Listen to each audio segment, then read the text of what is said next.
kooti abariko ati fajire nyako yo ati na walinjitu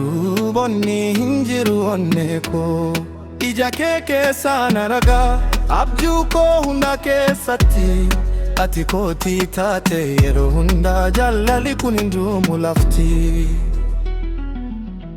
ya lubbu ko keessa jirtu simboko siko fangu tamte simale ya duani adunya ko atiko fatatate biftutia ifako sinjiraju ko bareda onneko keessa yo ilalte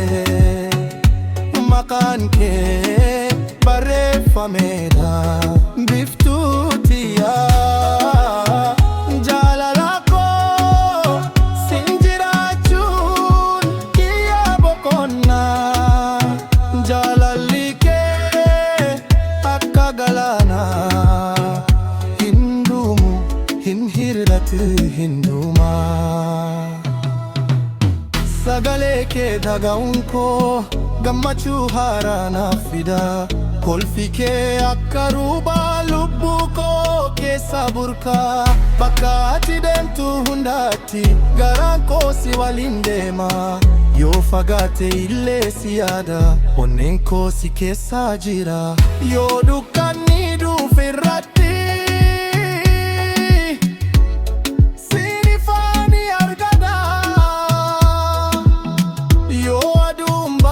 baritu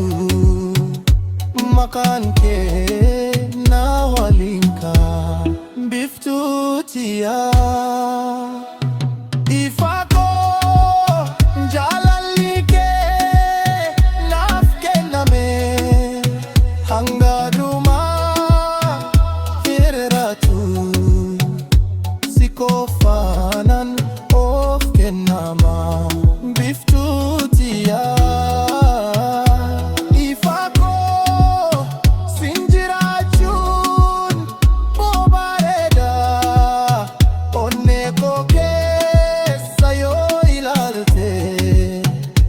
makan ke